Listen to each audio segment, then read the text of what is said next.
This is the additional race briefing for Canicross runners at Ryton Country Park. Please ensure you watch the main race briefing video too, the link's in the description. Ryton Pools is a great location for Canicross as the surface isn't tarmac and the crushed stone is quite old, so mostly dust and mud rather than sharp stones to hurt paws.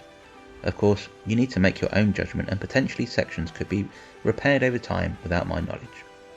The slight issue here, however, is that the course can be quite tight for the first 400 metres or so. This means in reality it's the first 400 metres and last 400 metres of each lap, as in effect the route is an out and back loop. For the sake of everyone's running enjoyment, please keep to the left hand side when you're running. I'm fully aware a dog's knowledge on left and right is limited at best, and non-existent when it sees a squirrel, but I implore you to try your best, especially when running towards others. I'm sure you can appreciate it would be irritating to have something cut across you and to be ducking and weaving for 6 hours around dogs. If you are going to pass other runners, please make sure you give them a nice, clear, loud, friendly, early warning. Being overtaken by a heavy breathing dog might be a new, off-putting experience for some, so early warnings will go a long way to making sure it's as uneventful as possible.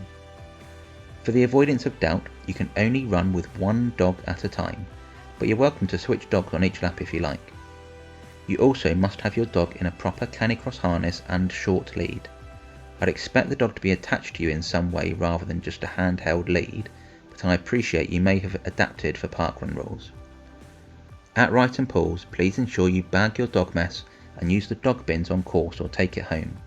Please do not put dog waste in our bins at the aid station or commit the awful sin of leaving dog bags in the trees. When you are interacting with registration or the aid station, please keep your dog away.